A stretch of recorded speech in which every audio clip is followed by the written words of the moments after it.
Carla Green versus Dustin Mick.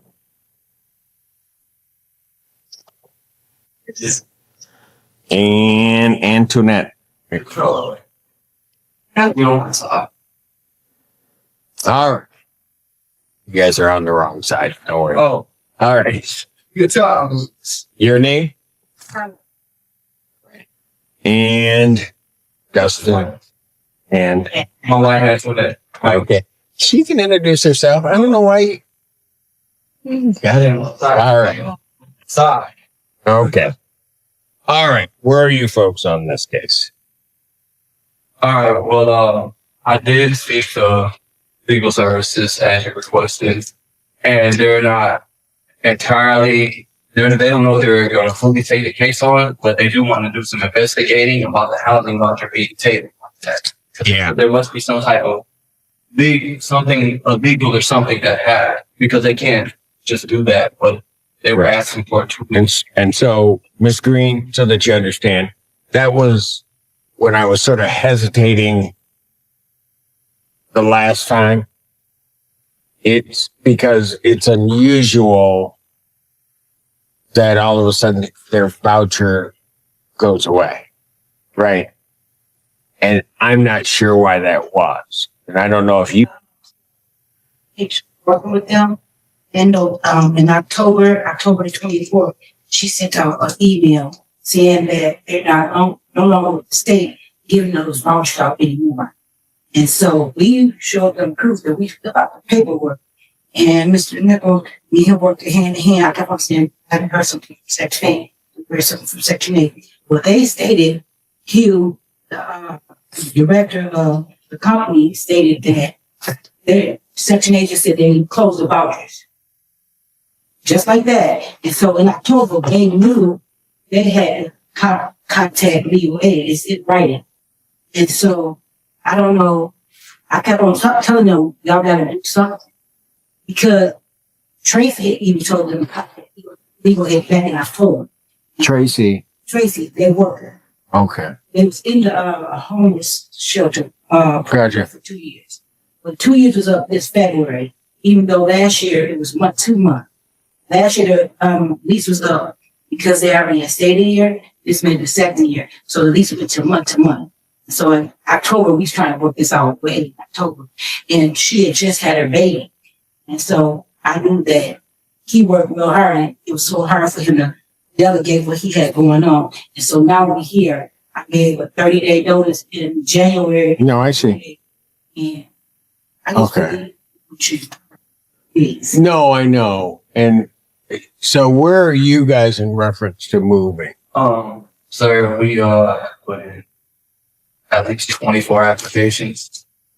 And the housing size that we need, they're wanting me to pay, I can pay, $1,600 to $2,000, but they want me to make 3 times the rent. They want my credit score to be a 675.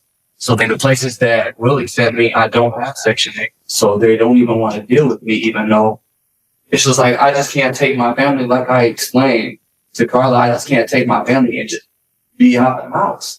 Okay. So go ahead. It's okay to say something else? No, go ahead. And at first, the housing voucher was going good, but then at first they didn't want to deal with the program because they were asking too many questions or whatever the reason. I don't know what the reason was because the communication should have been between my landlord and my case worker, Tracy Bundley, but she was not communicating with her due to a disagreement between the two parties, and we were just Judge, we're hanging in the balance, basically, between the two. We didn't know half of the information that was being stated from our worker because she was not coming in, talking with us, giving us information that we needed to have until she wanted us to sign something. That's when she would come and bring us paperwork and sign it. Where's this worker from? She's from that rehab program. and she just got a promotion.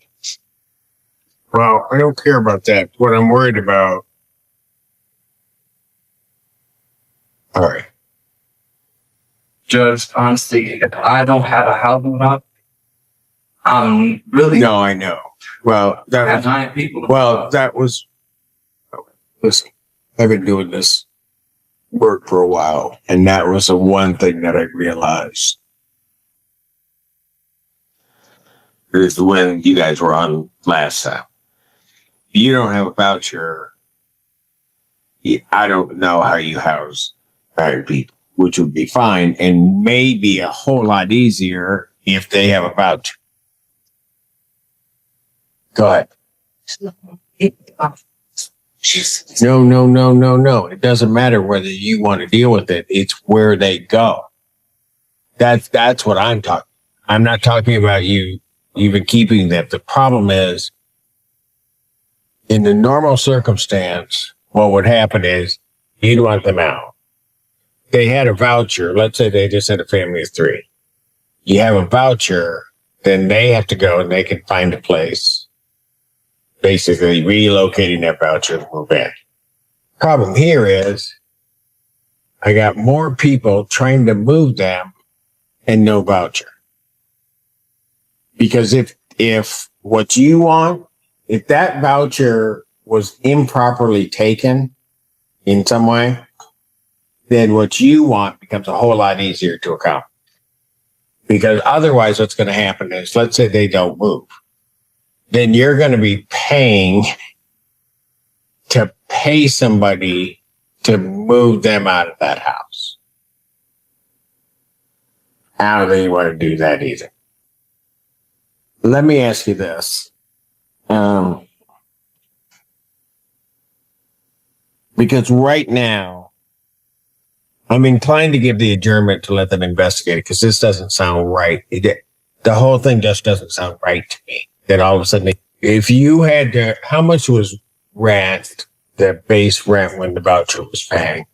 I don't care who was paying it.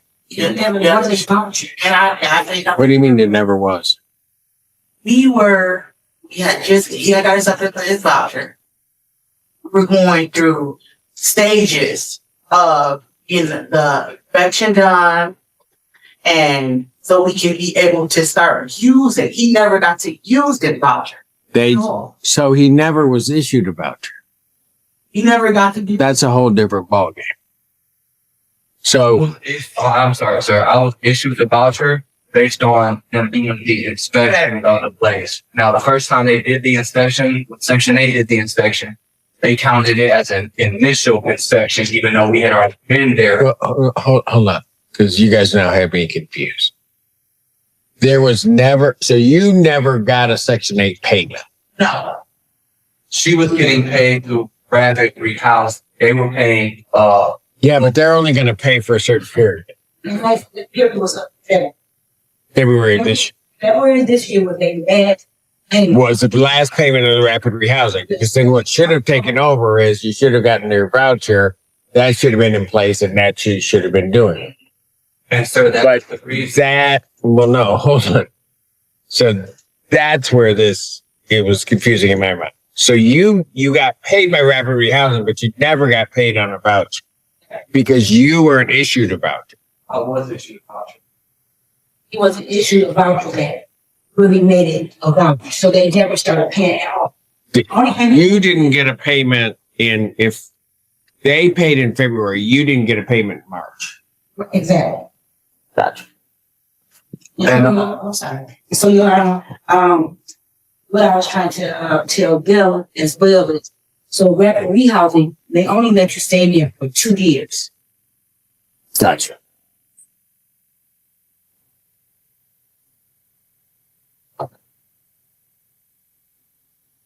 And there's no lease at this point. And the reason there was no lease because Section 8, the only reason we were given this house, due to the amount that we had to pay to move in and due to the high, they usually don't pay this much when it comes to rent, but they did because the voucher was going to take over. Right. That's Right. why there was no lease after Okay, last year. Hold on a moment. So the problem is so what I said before, what makes it easier for the landlord is if you have a voucher, it also makes it easier for you in terms of moving. That's fine if you had a voucher and somebody may have taken it and done something with it, because then it could be reinstated, you could move, they get their house, everything's fine. Problem here is, what I'm hearing is there actually was never a voucher. So you don't really have that voucher to take. Like somebody can't come along and say, oh, it's not what this case was. Because that's, see, understanding that now, that's a whole different thing.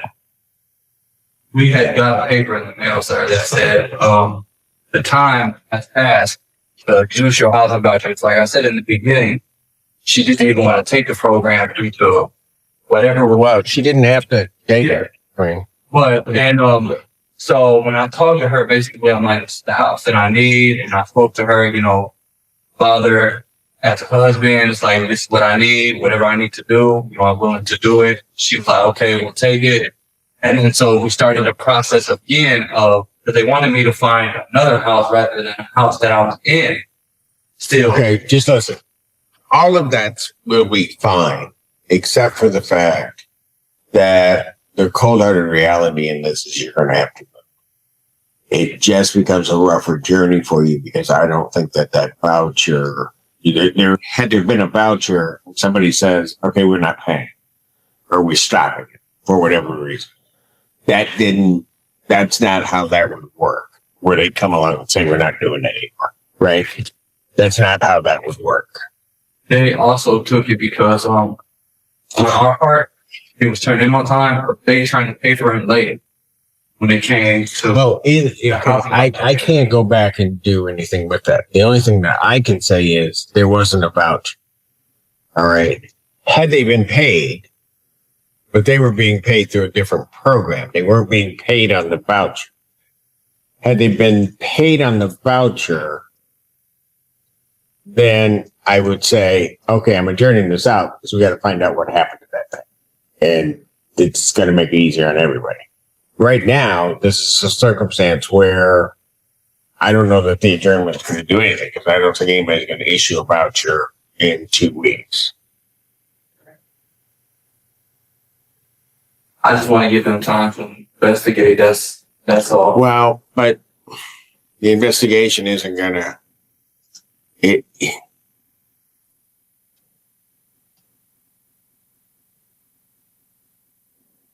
You got paid in February.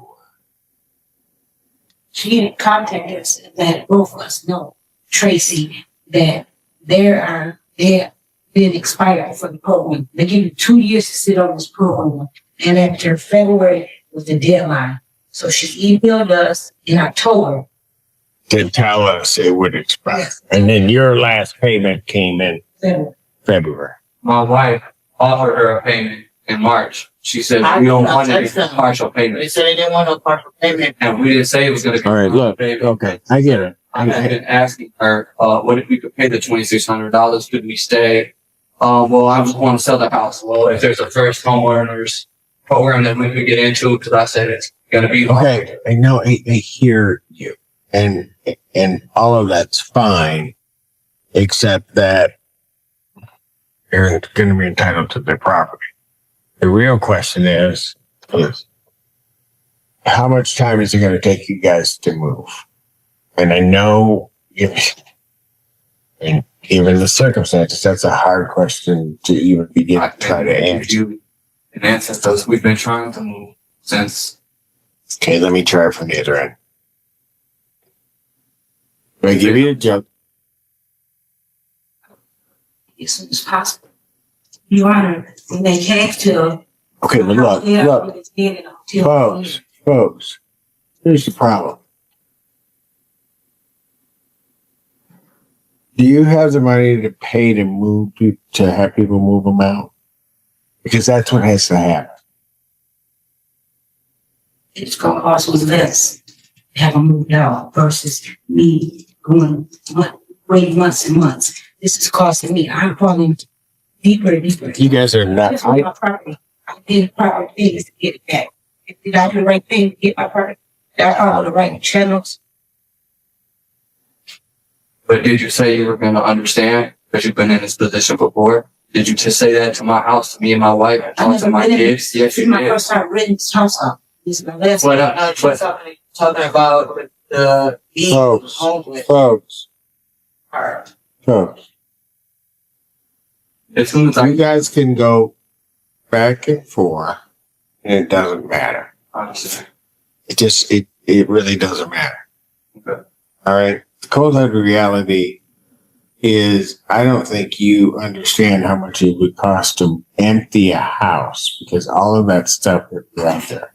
I understand that you're going out of the world backwards. I also understand that if you don't get all of that property out of the house, then that's going to be a problem on you.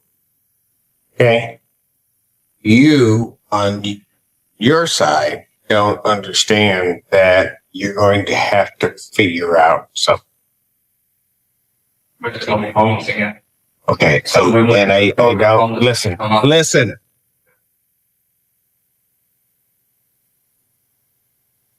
There is not a good answer to any of this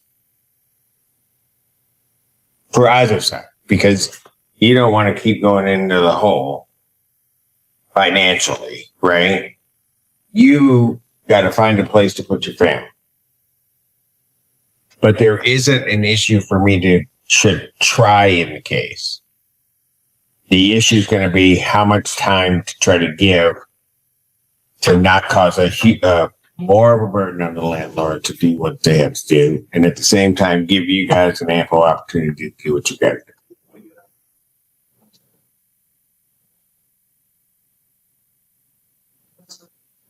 Legally, because when I went down to court, they told me this was the legal way to do it. And I would have 7 to 10 days.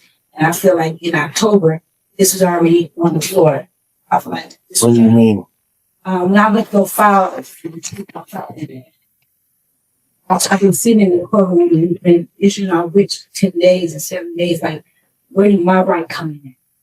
I don't know the rights to this. That's why I'm asking the question. When I went down to file the paperwork, they told me these are the proper channels.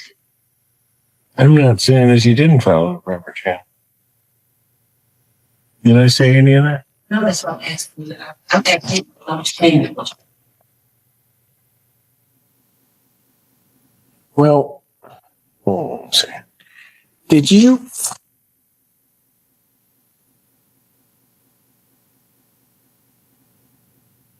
Was there a lease? Was there a lease? Yeah, with Virgo that. Yep. With February 18th, 2024. Sorry. And so when did it expire? February 2024. What says 2025 on the paper? That's The date it's going out. courthouse on Michigan Ave. When I filled out the paperwork. So it's been months and months since last year, February 24th. It's Okay, so first of all, where's the other notice to quit? Would you like the rest of them? Well, no, because here's the problem. You keep trying to say that you did everything proper, but now that I'm looking at this, I don't have the notice to quit and how it was served on.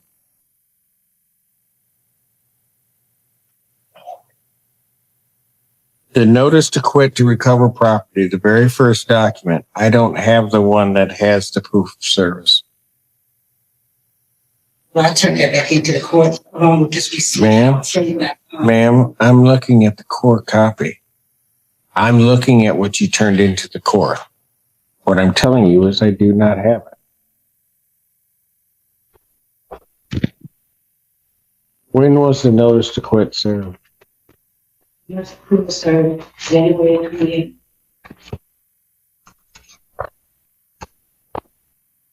Where's proof of service?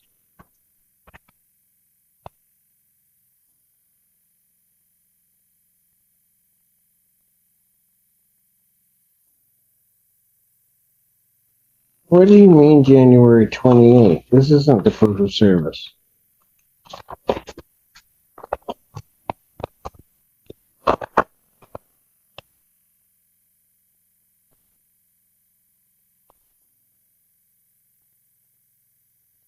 This copy that you gave me, right back, that copy doesn't have the proof of service on it either. You say proof of service, the proof that the papers were filed, or the proof that the papers was given to them. That you served the notice to quit to recover possession of the property. Yes, yes, they showed me bring that the receipt after it's been served. Let me see what she's holding up there. This the filing paper. I don't know what you're holding up. No, that's a receipt. There's a notice.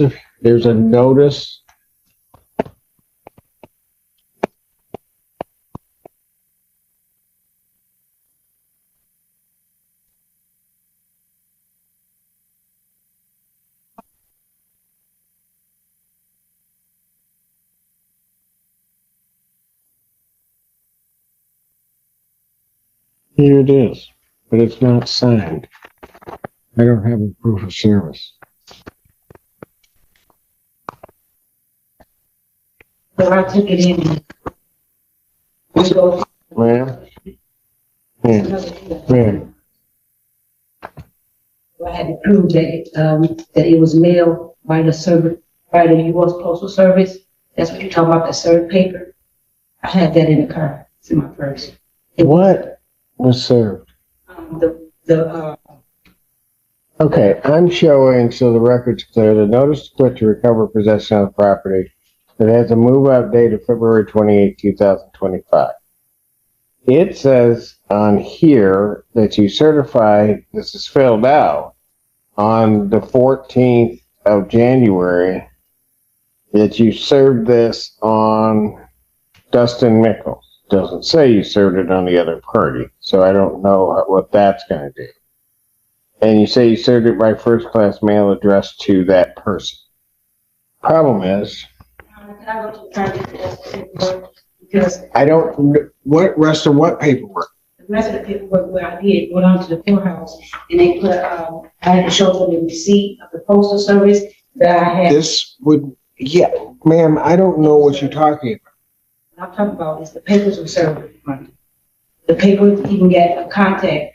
After I served the papers, I had to go take the courthouse a proof of service with the postal receipt and everything. I don't know why you would have to take a proof of service on this. To make sure that it gets served. That's with the, that's gonna be a different other Just like they have filing. Jamie Moore deliver it or have the postal service deliver it. For make sure they got it. That's why they're here today in court, because they got the notice. So I don't understand what's wrong at this point. They got the notice. I have to have a proof of service that they had adequate notice. I see that document, but I don't have a proof of service regarding the notice. Can I go get it right in person?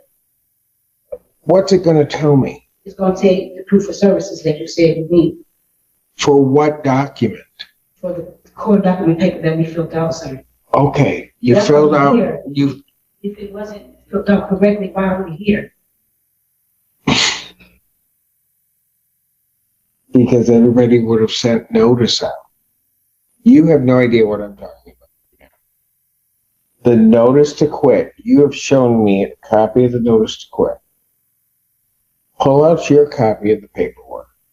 Can I go get it from the car? Pull out your copy of the paperwork that you just showed me. What I'm telling you is this paperwork. You know what? Go out to your car. You just don't listen, and you're gonna go all the way out there. You're gonna come back, and I'm gonna tell you it's not what I'm looking for. But you go ahead, hardhead. You go ahead and do it. You guys have a seat. Court's gonna stand in recess. Case of Green versus Mickles. Parties are present. Ma'am, hand my bailiff what you want to show me.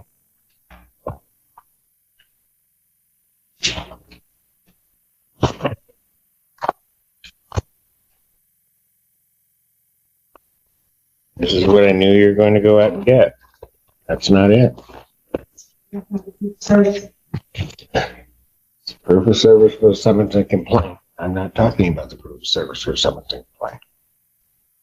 Because you weren't listening, you wasted all of our time. I knew you weren't going to bring it to me. The notice is defective. or you have a document someplace that you did not file with the court. One of the two. In your other paperwork, I see it, but it is not filled out. It doesn't tell me what I would need to tell anyone. The copy that I have in the court file also does not show when the notice to quit was served. If not, contact me. Because this is new to me too. And it's unfair that I have to go through this. Ma'am, please don't talk about unfairness. Really, don't talk about unfairness. I've tried for the last half hour to try to tell you what I don't have. You keep trying to pound that square peg into a round hole, telling me, yes, I do have it. I keep trying to tell you that you don't. I keep trying to specifically tell you what you don't have, and you're not listening to me. Then you decide what you want to do is you want to walk all the way out to your car to get it, and I know what you're going to, and you're talking about the Postal Service. I know exactly what you're going to bring back to me. But you keep saying you want to go out there. So I'm going to let you go out there. You walked all the way out there. They sat here and waited. I went back, waited for you to come back. I knew exactly what you were going to show me. And it's not what I'm talking about. It's that you don't want to listen. You want to try to make something out of something that's not.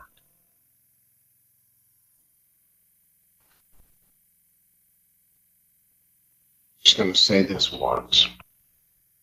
If I don't have the proper proof of service on the notice to quit, that is an improper notice to quit. This is a court of statutory, well, these cases are statutory. For me to obtain subject matter jurisdiction over the case, I have to have a proper notice to quit. As of this moment, I do not have a proper notice to quit. I think that maybe there is a possibility the defect in the notice to quit can be corrected. I don't know that for sure. I somehow doubt it because you've shown me the blank one and it wasn't filled out properly and not submitted to the court. And so, if I don't have a proper notice to quit, the only thing that I can do, since I have not acquired subject matter jurisdiction over the case, would be to dismiss your case. In fairness to you, or to try to be fair to you, if you'll listen, I will give you an opportunity to correct that. If it is not corrected when we get back here on the adjourn day, I will be dismissing the case. Promised. If it is corrected, then I will be proceeding with the case. So I'm going to adjourn the matter to April 18, 2025, 1 p.m., giving you one opportunity to correct the defects in your pleadings. That is all I've got to say. Everybody have a wonderful weekend.